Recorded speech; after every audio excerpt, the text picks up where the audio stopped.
Boa noite a todos, nossos irmãos, vocês que têm acompanhado os nossos estudos, né? Hoje a sugestão nossa é para a gente estudar o capítulo 7 da carta escrita aos Romanos. Então nós vamos para a Bíblia, vamos fazer a leitura e posteriormente estaremos explicando aqui aos irmãos, trazendo um entendimento aqui daquilo que é a proposta nossa de revelar o Evangelho no homem interior, o Evangelho orgânico na vida do homem, e principalmente aqui que nós vamos ver o homem coletivo, o homem que é esse homem universal. Então, Romanos capítulo 7, versículo 1, a gente lê assim: Agora, irmãos, vocês que conhecem a lei, não sabem que ela se aplica apenas enquanto a pessoa vive? Vocês que conhecem a lei, não sabem que ela se aplica apenas enquanto a pessoa vive? Por exemplo, quando uma mulher se casa, a lei a une a seu marido enquanto ele estiver vivo. No entanto, se ele morrer, as leis do casamento já não se aplicam à mulher. Portanto, enquanto o marido estiver vivo, se ela se casar com outro homem, cometerá adultério. Mas, se o marido morrer, ela ficará livre dessa lei e não cometerá adultério ao se casar novamente. Assim, meus irmãos, vocês morreram para o poder da lei quando morreram com Cristo, e agora estão unidos com ele, que foi ressuscitado dos mortos. Como resultado, podemos produzir uma colheita de boas obras para Deus.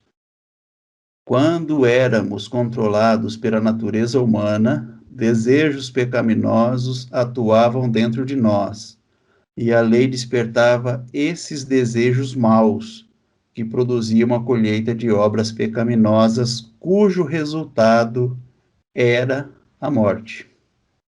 Agora, porém, fomos libertos da lei, pois morremos para ela, e já não estamos presos a seu poder.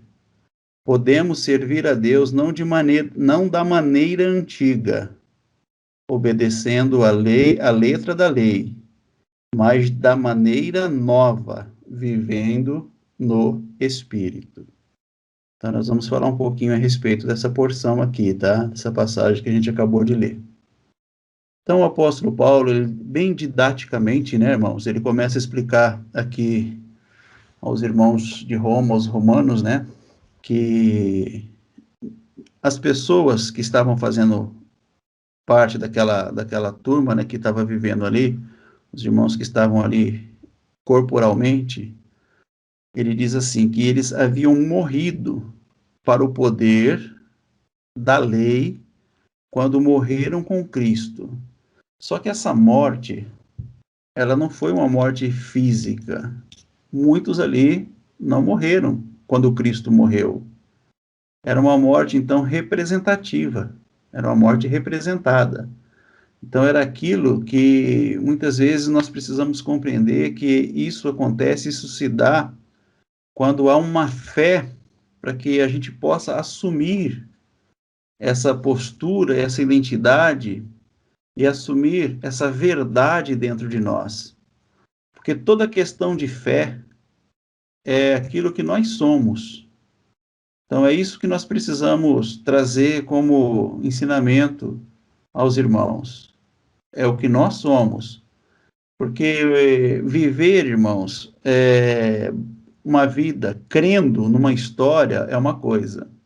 Agora, você enxergar, entender que aquela história está falando de você, está revelando algo dentro de você, algo real, de vida em você, aí é outra coisa, é outra vivência, tá? E é dito, então, como resultado dessa morte, né, das pessoas entenderem essa morte em Cristo, então, o resultado disso era que agora essas pessoas, elas podiam produzir uma colheita de boas obras para Deus, tá? Colheita de boas obras para Deus. Agora, essa colheita, irmãos, era uma colheita de algo que o homem não havia plantado. Ele passaria a colher algo que ele nunca tinha plantado.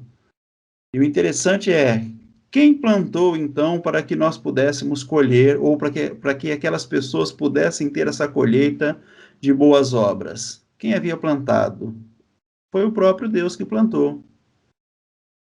É algo que ele prepara para nós, né? Prepara para nós, a gente pode trazer isso para os dias de hoje, para o nosso entendimento dos dias de hoje. Ele prepara para nós para que quando vier o entendimento, a gente possa colher aquilo que está preparado para nós. E isso é tão significativo que quando você chega ao entendimento da graça, você passa a colher aquilo que você não plantou. Por isso que é graça, tá, irmãos? Por isso que isso é representado como a graça, é algo que é algo imerecido. Eu não fiz para ter e eu tenho.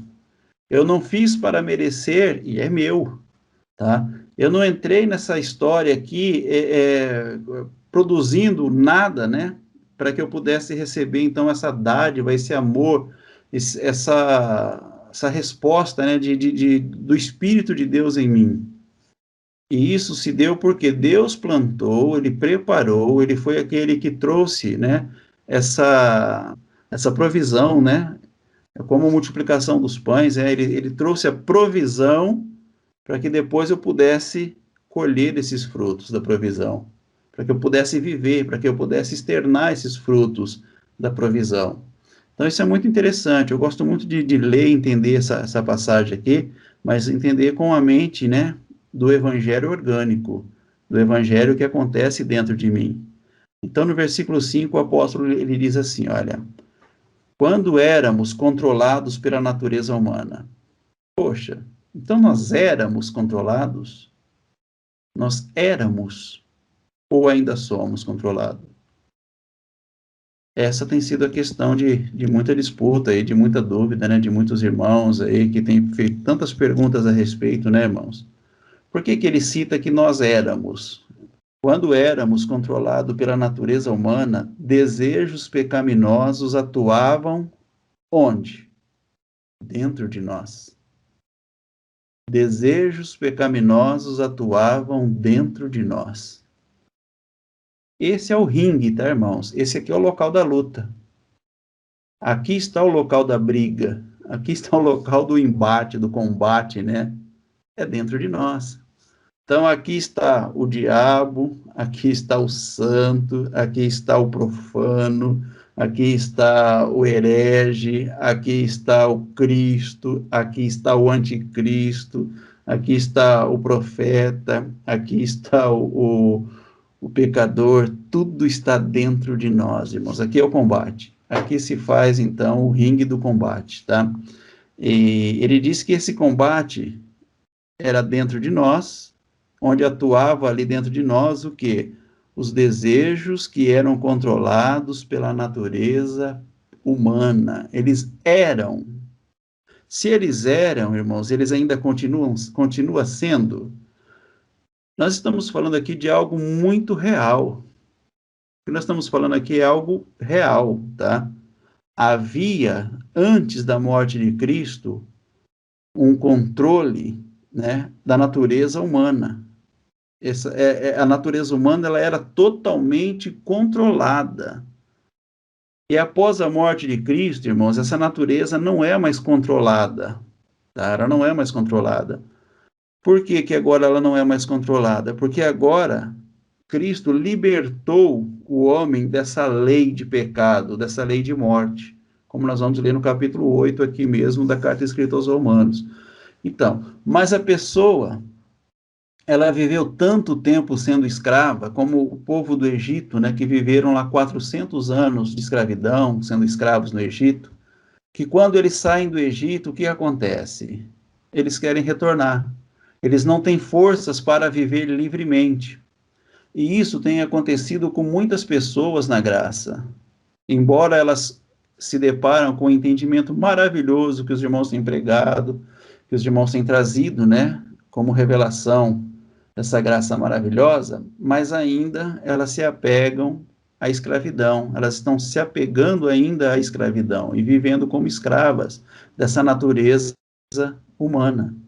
Ela é totalmente livre da natureza humana. A natureza humana já não domina sobre ela, mas ela se entrega ao domínio da natureza humana, por falta de entender o que é essa fé, tá? Irmãos, eu tenho batido esses dias nos nossos vídeos aqui falando da fé, porque isso aqui é fundamental que eu estou dizendo para os irmãos. A fé não é para revelar para mim o que eu preciso. A fé não é para que eu possa receber uma dádiva, né, um bem. Para eu receber, eu não preciso de fé, irmãos. Eu falei isso no grupo domingo, as irmãs gostaram do que eu falei lá. Mas a fé é para que eu possa entregar, não é para que eu possa receber. Então, quando você vai no supermercado e você faz a sua compra, que é aquela compra do mês, tá? Que todo mundo vai lá fazer a compra, né? Ou da semana, ou do dia, não tem problema. E você dá lá o seu CPF e fala, vocês querem participar do sorteio? E pelo CPF você participa do sorteio. De repente, chega no dia do sorteio, é sorteado o seu nome, seu CPF lá, e aí vem uma ligação para você. Ô, fulano de tal, você ganhou o carro aqui do supermercado, aquela promoção do mercado, você é o ganhador do carro. Aí você fala, eu preciso orar para ver se eu posso receber esse carro ou não. Eu não estou com muita fé para receber esse carro. Ninguém faz isso, irmão. A pessoa já se alegra no momento e recebe aquele carro de braços abertos e ainda fala, olha, Deus me deu esse carro e glorifica a Deus por causa da dádiva, né, do prêmio recebido. Não precisa de fé. Mas o contrário, se fosse o contrário, se fosse ao contrário, a pessoa chegasse para você e falasse assim, ô fulano, você tem um carro aí na tua garagem? Na nossa comunidade tem uma família que chegou agora, ela está necessitada, tá? Muito necessitada. Você não venderia o seu carro para doar metade do valor dele para nós ajudar essa família? Aí eu pergunto, uma pessoa para fazer isso, para que ela pudesse fazer isso, ela ia precisar ter muita fé, entendeu, irmãos? Aí entraria a necessidade da fé. Então eu quero que os irmãos compreendam que a fé não é para que eu possa receber alguma coisa. Então, o que foi ensinado para nós que a fé era para nós recebermos. Pela fé eu receberia vida eterna, pela fé eu receberia as dádivas de Deus, pela fé eu receberia o dom de Deus. Só que eu estou passando para os irmãos aqui, a fé não é para que eu receba, a fé é para que eu possa entregar, tá? O Abraão, ele foi justificado pela fé quando ele recebeu a promessa? Não, foi quando ele entregou o filho dele, tá, irmãos? Aí ele foi justificado. Aí a fé dele, a obra de justificar o filho dele pela fé, que foi que fez com que ele fosse justificado. É na hora da entrega que aquilo justifica a tua fé. É a hora da entrega. Então, é assim, olha, se eu estou vivendo, né, numa comunidade, e dentro daquela comunidade está cheia de problemas, quando eu me dou para aquela comunidade e começo a trabalhar em função de resolver o problema da comunidade, irmãos, aí a fé vai se manifestar, tá? Aí que a fé se manifesta. Por quê? Porque é uma fé de entrega, é para entregar. É isso que nós falamos no domingo a respeito do Caim e do Abel. O Caim, ele sofreu dano de tudo aquilo que aconteceu com ele, justamente porque a fé que ele tinha era para receber. E o Abel, ele era abençoado porque a fé que ele tinha era para entregar. Então, por que que o Caim mata o Abel? Porque o Abel não ofereceu nenhuma resistência, irmão. Porque se o Abel tivesse oferecido resistência, eles teriam entrado em luta corporal e talvez um não teria matado o outro. Um feria o outro e o outro feria o um e os dois talvez sairiam ilesos. Mas como ele tinha uma fé de entrega, ele não ofereceu resistência ao irmão. O irmão vai e mata ele, tá? Isso que você é para que você entenda no âmbito espiritual também, no âmbito espiritual, porque assim, ó, o espírito que vive em nós, ele poderia resistir, né? Essa ímpeto carnal, essa natureza humana, ele poderia resistir isso com o poder que ele tem, mas ele não faz. Ele não faz. Por que que ele não faz? Porque é quem ele representa, porque a fé dele é a fé de entrega. Não é uma fé de receber. Não é uma fé para receber. Então, quem vive nessa fé de receber, nessa fé que ele olha para a Bíblia, né? Como se fosse ali aquelas histórias, todas elas sendo a revelação exata da vontade de Deus, ele então busca justificar as suas faltas, irmãos. Ele começa a procurar versículos para justificar a sua falta e trazer a ele alguma coisa que ele pudesse se apoiar, alguma escora, alguma muleta para ele se apoiar, para poder justificar aquilo que ele precisa, aquilo que ele quer. Então, isso as pessoas têm vivido ainda que estão em graça, tá? Que já não deveria mais ser assim. Porque, conforme a declaração que nós vemos aqui no versículo 5 do capítulo 7 de Romanos, é dito que quando nós éramos controlados pela natureza humana, se nós éramos, então nós não somos mais. E por que que muitos ainda estão controlados, ainda são controlados? Porque eles ainda vivem como escravos, já sendo livres. Sendo livres, eles estão vivendo como escravos. E é dito assim na parte final: a lei despertava desejos maus. A lei despertava desejos maus, que produzia uma colheita de obras pecaminosas, cujo resultado era a morte. Então, a lei produzia obras, né? Essa lei produzia, ela despertava esse desejo mau que produzia obras, ou melhor, produzia uma colheita de obras pecaminosas, cujo resultado era a morte. Então, o que acontece agora?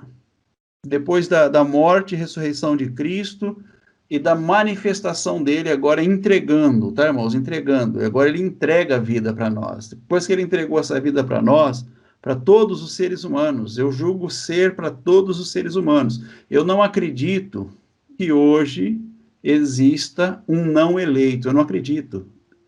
Eu acredito que todos hoje são eleitos, todos são eleitos. Mas nem todos os eleitos têm esse entendimento aqui, esse conhecimento, tá?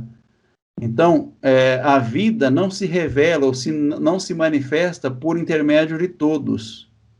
Porque uma pessoa que tem o conhecimento a respeito do atributo de Deus, irmãos, é impossível que ela continue ainda no erro. Tá? A pessoa fala da maldade do ser humano, da maldade, né, do ser que rouba alguém, que maltrata alguém, que fere alguém. Essa maldade, ela está aí. Mas é porque essas pessoas ainda estão sendo dominadas ou controladas pela natureza humana. E esse controle da natureza humana faz com que ela produza essas obras más, tá? Essas obras más são produzidas por causa desse controle da natureza humana na pessoa.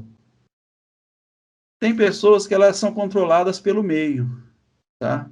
O habitat dela influencia ela. Tão fraca que ela é espiritualmente, irmãos. Ela não deixa o Espírito de Deus que está dentro dela fluir.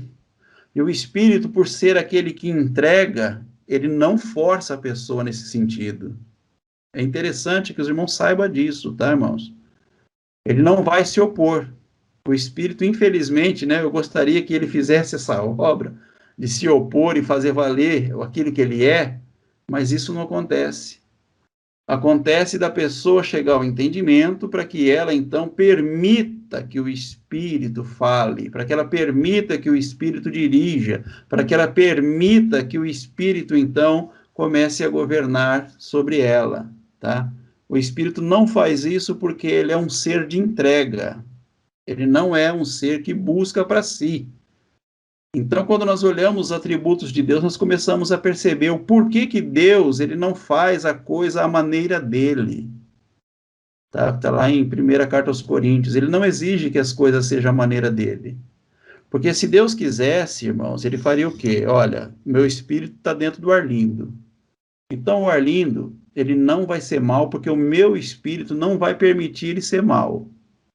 Mas aí teria que ser a maneira de Deus, entendeu? Então Deus estava exigindo que fosse a maneira dele. Por que Deus não faz isso? Porque ele espera que quando chega o entendimento para nós, nós passamos a amá-lo por aquilo que ele é. Então essa é a proposta de Deus para nós, que nós possamos amar a Deus por aquilo que ele é. Porque, na verdade, as pessoas estão gostando de Deus por aquilo que Deus tem oferecido para elas. Tá? Por aquilo que as pessoas entendem que Deus tem oferecido para elas. Tanto é que vocês mesmos disseram numa conversa nossa que se nós pregarmos assim para a humanidade, os irmãos vão dizer assim, olha, então eu posso fazer o que eu quiser, que eu sou salvo mesmo, então eu vou fazer o quê? Vou fazer atrocidades, vou fazer coisas aí que não deve, porque eu estou salvo mesmo. Então eu pergunto para você, essa pessoa foi liberta? Não foi, irmão. Então não adianta ela tá dentro de um local que fica aprisionando ela, porque o primeiro momento que ela sair daquele local, ela vai manifestar essas obras aqui da natureza humana. Ela não se livrou ainda da natureza humana, do entendimento da natureza humana, embora, na realidade, ela é livre, mas ela vive como se fosse escrava dessa natureza humana. Essa natureza humana ainda tem governado sobre ela. A ponto que Jesus ele fala assim, olha, se vocês quiserem vir após mim, vocês têm que negar a si mesmo. Negue a si mesmo. O que é o negar a si mesmo? É negar essa natureza humana dentro de mim. Ela está aí. Está aí, irmão. Está aí. Evidente. É algo que nós não temos como falar contra ela, porque ela está aí. E tem vencido muitas pessoas. Muitas pessoas entram nesse mundo, passa por ele e não revela o reino de Deus, porque ela não chega a esse entendimento. Até então, como o apóstolo está dizendo aqui, isso, na época deles aqui, era muito bem visto, era muito bem claro isso aí, era muito explicitado, né, irmãos? Por quê? Porque havia uma lei que eles seguiam. Então, essa lei, ela avultava o pecado, ela trazia à tona o pecado. Essa lei era para mostrar para o homem o quanto o homem ele tinha uma natureza pecaminosa e ele não conseguiria dominar essa natureza. Por isso tinha a lei. Mas nessa época que tinha essa lei, essa natureza ela estava em evidência. Então a humanidade era a esposa dessa lei, tá? Ela estava em evidência, ela era esposa dessa lei do pecado, ela era esposa dessa natureza humana, ela estava presa, estava ligada a essa lei, tá? Mas Jesus, ele vem, quando ele vem, ele faz com que essa lei morre. É o primeiro marido, é aquele que dominava. Ele vindo, então, essa lei, a morte, surgindo a morte dessa lei, essa mulher agora, ela está livre para viver com outro marido. E esse outro marido já não é mais o domínio da natureza humana na pessoa. Agora é o domínio do espírito. Agora, o espírito pode dominar a partir de agora. Ele pode dominar, mas a mulher ainda está presa ao seu marido antigo. Muitas vezes ainda ela se lembra daquilo que o marido antigo fazia, né? Ela está presa ainda ao marido antigo. E por isso Paulo está dizendo essas palavras aqui, tá? Então, quando nós lemos o versículo 6, ele diz assim, olha, agora, porém, fomos libertos da lei. Fomos, estamos libertos, completamente libertos, tá? Pois morremos para ela e já não estamos presos a seu poder. Podemos servir a Deus não da maneira antiga. Como que ele serviu na maneira antiga? Debaixo de ordenanças, tá? Então a pessoa, ela não matava o outro, não é porque ela amava o outro, é porque ela tinha medo do castigo da lei, tá? Então, isso acontece até hoje, irmão. Então, por que a pessoa hoje, ela não trai a mulher dele? Por que o rapaz não trai a mulher dele? Porque ele tem medo do que os irmãos da igreja vão falar. Mudou alguma coisa? Não mudou nada, então. Entendeu? Não houve o entendimento, não houve a transformação do entendimento, irmãos. O que o Evangelho propõe para nós é uma transformação. O Evangelho não prega mudança nenhuma. Deus não quer mudar ninguém. Ele não quer que você mude o seu estilo de roupa, ele não quer que você mude o seu estilo de comida, né? Antes eu comia tal coisa, eu fui para a igreja, não como mais. Antes eu bebia tal coisa, agora eu vou para a igreja, não bebo mais. Não é isso que Deus propõe para nós. Ele propõe uma transformação no nosso entendimento, é uma transformação de entendimento, tá? Então, quando nós lemos o versículo 6, ele fala assim, vocês já foram libertos da lei. Por quê? Porque vocês morreram para ela, e já não estão mais presos ao poder dessa lei, já não tem mais esse domínio, essa lei não tem mais domínio sobre vocês, tá? Podemos servir a Deus não da maneira antiga, observando a letra da lei, mas agora nós vamos servir, nós podemos servir, tá, irmãos? Não, isso não significa que nós vamos servir, mas nós já podemos servir da maneira nova. Qual que é a maneira nova, irmão? É vivendo no Espírito. Se os irmãos compreenderem isso aqui, irmãos, isso aqui é você comer da árvore da vida, é você se alimentar da árvore da vida. Enquanto você está naquela de buscar o que é certo e o que é errado, você está vivendo do conhecimento do bem e do mal. Tá? Você é dirigido por um entendimento do bem e do mal. Somente aqueles que entenderam, que foram iluminados de verdade na mente, eles não tiveram apenas um lampejo de luz aqui que desce para eles só uma noção do que é o caminho. Não, eles entendem agora, eles têm o caminho revelado. Então essa pessoa, ela já não está mais debaixo da lei. Ela já não se alimenta mais do que é certo e que é errado. Quando eu disse para os irmãos que Deus não está nem aí para o certo e o errado nosso, isso chocou alguns dos irmãos que estão aqui. Se você for sincero, você vai dizer, me chocou mesmo. Porque eu nunca ouvi falar isso. Porque todo mundo que prega isso ainda entende Deus pela vida do conhecimento do bem e do mal. Mas uma vez que você está liberto, você vai saber que o seu pai, ele não está nem aí para o seu erro, para o seu acerto. Ele não muda em relação a você quando você acerta e não muda em relação a você quando você erra. Isso é só quem foi liberto, irmão, vai entender isso, tá? É quem conhece de fato o pai, tá? O meu pai não liga para o meu erro, para o meu acerto. O que o meu pai está fazendo comigo é propondo para mim um trabalho para que eu possa viver com ele. É esse o trabalho. Então Deus, ele não está preocupado com o resultado do meu trabalho. Ele não quer nem saber do resultado do meu trabalho. Se eu estou fazendo direito ou estou fazendo errado, ele não quer nem saber. Isso não vai mudar ele nada, tá? Porque Deus, ele é o que ele é. Os atributos dele será revelado de qualquer forma, irmão, de qualquer forma. Só que o que Deus ele preza é o trabalho que eu estou fazendo com ele, tá? É aquele momento que eu estou vivendo com ele. Aquele momento em que eu estou recebendo, né, o entendimento para que eu possa revelar de fato quem, na essência, eu sou. Quem de verdade eu sou. E eu não sou essa carne, tá? Eu não sou essa alma que dita para mim, tá, irmãos, os sentimentos. A pessoa, quando ela é bem tratada, ela olha para a pessoa que está tratando bem e tem um bom sentimento com aquela pessoa. Esse bom sentimento que ela tem com a outra pessoa que está tratando ela bem, vem do espírito ou vem da alma? Isso vem da alma. Ao cabo que, se outra pessoa trata ela mal, ela já não quer estar perto da outra pessoa. Isso é espiritual ou é da alma, irmãos? Isso é da alma. Porque o espírito, ele olha para todos e enxerga em todos um filho de Deus. Um ser igualzinho a mim. Igualzinho.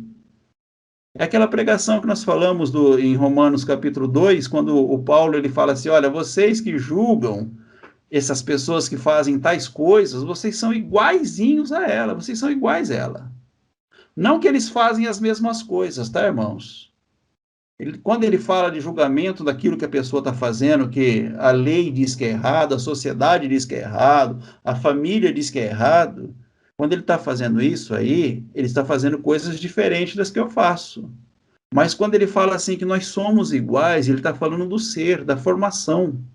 Ele está falando da essência da pessoa, daquilo que a pessoa é. Nós somos todos iguais, todos iguais. Por isso que quando um peca, todos pecam. Por isso que a queda de Adão traz a queda para toda a humanidade. É muito interessante que quando Adão erra, todo mundo erra junto. Mas quando Jesus ele vem e vence, então, esse mal, tá? E traz agora a vida novamente ao homem, aí as pessoas falam assim, não é para todo mundo, é só para alguns eleitos, né? Só para alguns eleitos. Quando um erra, todo mundo aceita numa boa, né? Poxa vida, todo mundo errou, todo mundo pecou, todo mundo é pecador. Amém. Ninguém tem problema com isso, de aceitar isso. Mas quando fala que Cristo salvou, aí tem um grande problema. Ele salva só o pessoal da graça. Ele salva só o pessoal da Assembleia de Deus. Ele salva só o pessoal da Universal. Só da Igreja Internacional da Graça de Deus. Só da Mundial de Cristo, né? Ele só salva esse tipo de gente. E não é assim, irmãos. Então, quando Jesus ele acerta, ele faz a vontade de Deus, ele mata essa natureza humana, ele mata esse homem caído, ele traz de volta o Abel à vida, não é só dele, tá? É quem agora Jesus representa. Então, a fé é para revelar esse Jesus dentro de você. A fé é para revelar isso dentro de você. É isso que é a sua salvação. A sua salvação não é sair daqui da terra e ir para o céu. Não é essa que é a salvação. A salvação é que em vida você entendeu que a fé, aquilo que a fé revelou quem você é, quem Cristo é em você. Tá? Isso é a fé. Então é muito importante você conhecer a fé, você saber o que é a fé, a parte de Deus em nós. A fé é aquilo que é criada e executada por Deus, porque Jesus ele é o autor e o consumador dessa fé. Então a fé revela Cristo onde? Em mim. A fé vai fazer você enxergar Cristo onde? Em você. Se você não enxerga Cristo em você, é porque você ainda não chegou à fé de Deus, à fé de Cristo. Você tem tido muitas crenças, né? Tem crido em muitas coisas, em muitas palavras. Você tem crido em muitas passagens da Bíblia. Aquelas que te interessou, você separou e guardou ela para você. Aquela que não te interessou, você jogou fora. E você tem crido nessas passagens bíblicas. Mas isso não é fé, irmão. Isso não é fé. Isso é crença. Por isso que você se vê muitas vezes carente. Porque a crença gera carentes. Até a palavra é bem parecida. Crente e carente, né? Só muda alguma coisinha ali. E às vezes você é um carente de Deus. Carente de Deus. Por quê? Porque a fé não revelou Deus em você ainda. Então você busca Deus, você ora para que Deus então faça coisas que você quer que ele faça, você ora para que Deus não faça aquilo que você não quer que ele faz, porque você é carente. Então você busca uma melhor casa para melhorar a sua vida, você busca uma melhor cidade para você viver, né? Você busca uma melhor família, uma melhor igreja, uma melhor pessoa para ser seu amigo. Quantas pessoas dizem, olha, fulano é meu melhor amigo. Se o fulano é seu melhor amigo, então você tem que ter um pior amigo. E existe pior amigo, irmão? Não pode existir. Para quem é de Deus, não existe pior amigo. O Judas era o pior amigo de Jesus? Porque traiu Jesus? Não. Ele chega para Judas e fala, amigo, amigo. Não era o pior, mas era amigo. Amigo é amigo. Então, Jesus, ele é amigo. Tá, irmãos? Amigo até dos inimigos. Então, Jesus, ele é amigo por quê? Porque ele não busca o interesse próprio, irmãos. Ele não está aqui para receber. E se esse Jesus precisa ser revelado em você, você tem que ter o mesmo entendimento. Você tem que ter o mesmo procedimento. De não estar aqui para receber, mas para revelar ele, tá? Quando que a humanidade vai conhecer Deus, de fato? Quando você ficar pregando para ela, fazendo vídeo no YouTube? Não. Isso não vai levar ninguém ao conhecimento de Deus. Muito pouco resultado disso. Mas as pessoas chegarão ao conhecimento de Deus quando as pessoas olharem para você e ver de fato que você entendeu pela fé Cristo em você, tá? Real. Cristo por intermédio de mim. Então você vai chegar ao ponto de dizer: aquele que olhar para mim vai ver Cristo. Porque eu entrei numa cidade não para a cidade me abençoar, mas para eu abençoar a cidade. O mês vai começar, não é para o mês me abençoar, é para eu abençoar esse mês. Então, esse dia não será o melhor para mim, tá, irmãos? Mas eu serei o melhor para esse dia. Porque o abençoado aqui não é a matéria. O abençoado aqui sou eu. Então, Deus faz o homem e o abençoa. Deus não faz o feijão e abençoa o feijão. Deus não faz o carro e abençoa o carro. Então, quando a gente estava no sistema, a pessoa comprava um carro e chegava lá e falava assim, ô, pastor, vai lá, faz uma oração no meu carro, unge meu carro para Deus abençoar meu carro. Deus abençoa o carro de alguém, irmão? Não, porque o carro não está aqui para receber bênção. O abençoado é quem está pilotando o carro, tá, irmão? Esse é o abençoado. Então, a pessoa que pilota o carro abençoa o carro porque ela está dentro do carro. E aí o carro está abençoado. Então, a sua cidade ela é abençoada, não é porque você orou, é porque você está ali dentro agindo como um Cristo. A sua família será abençoada, não é porque você ora por ela, é porque você tem um procedimento de Cristo no meio dela. Aí ela vai ser abençoada.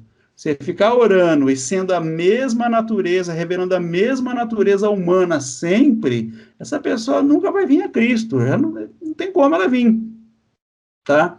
Então, você prega o evangelho real, o evangelho vivo, irmãos, com aquilo que você é. Quando você entende quem de fato você é, aí você prega o evangelho vivo de Cristo. Então, você chega, então, ao entendimento, né? Desse versículo de número 6, que diz que fomos libertos da lei, pois morremos para ela e já não estamos presos a seu poder. Mas tem muita gente ainda que está preso ao poder da lei. Embora a lei já não existe há tanto tempo e nunca foi para nós, a pessoa ainda está presa no poder da lei, tá? Podemos servir a Deus não da maneira antiga. Tem gente servindo a Deus da maneira antiga até hoje. Ah, mas eu não estou mais na igreja do sistema. Mas ainda o seu entendimento é da maneira antiga. Então não está mudando nada, tá? A questão é a questão do entendimento. Então nós não servimos mais a Deus da maneira antiga, obedecendo a letra da lei, tá, irmãos? Mas da maneira nova. Qual que é a maneira nova, apóstolo Paulo? Vivendo no Espírito. Essa é a maneira nova. É você revelando o ser real que está dentro de você, tá? Então, você acha que ao entender essa verdade chegar ao seu entendimento, que o ser real, tá? A substância da sua vida é o Espírito da parte de Deus que vive em você, que ele está dentro de você. Você ainda vai continuar sendo dominado por natureza humana e terrena, irmãos? Você lembra das duas sabedorias, né, que existe, que o apóstolo Tiago explica, né? Uma sabedoria que ela é terrena, mundana e diabólica, e uma outra sabedoria que ela é celestial, que ela vem do céu. Então, são esses dois tipos de entendimento que nós temos que buscar. Toda a verdade de Deus, ela se manifesta por intermédio de um entendimento, de uma mente agora que recebe essa vida, esse entendimento.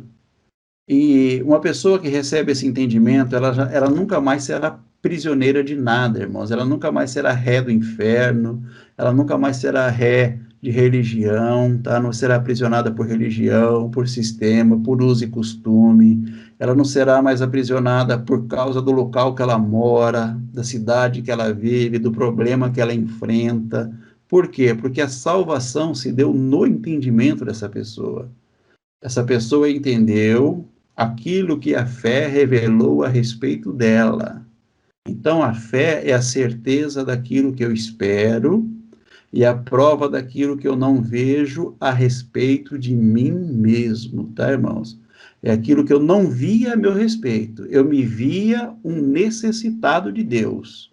Eu me via um carente de Deus. Eu entendia que eu era uma pessoa que buscava a Deus.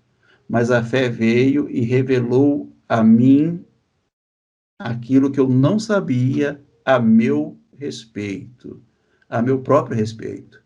Então eu entendi que o reino nunca foi fora de mim. Deus, ele nunca operou fora de mim. Que Deus nunca me deixou só. Que Deus nunca se afastou de mim.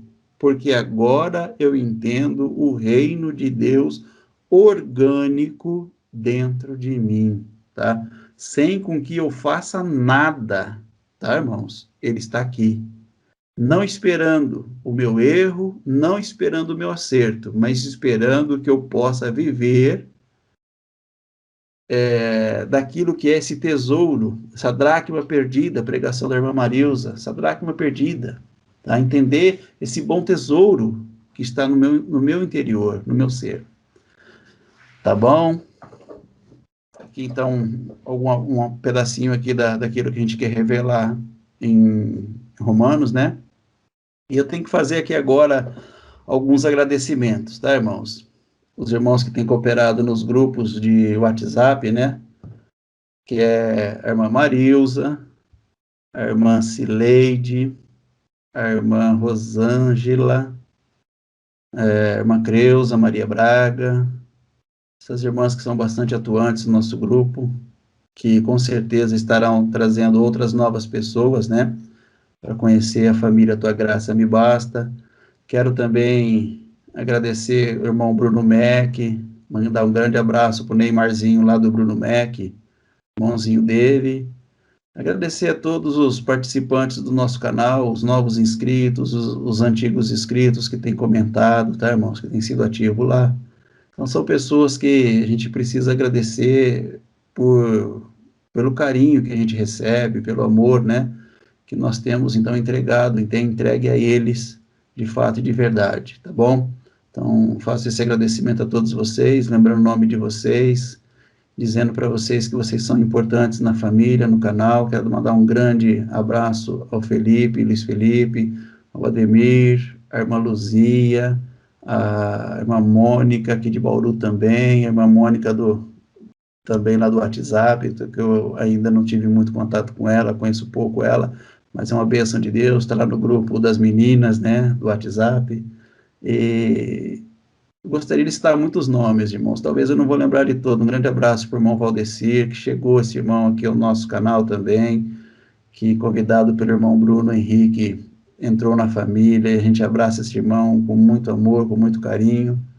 E a todas as pessoas que têm participado e têm visto os nossos vídeos e têm gostado, ou não têm gostado também, né? Mas vocês são a grande família que o Senhor Deus tem colocado diante de nós. Então, eu agradeço de coração a todos vocês e graça vos seja multiplicada sempre.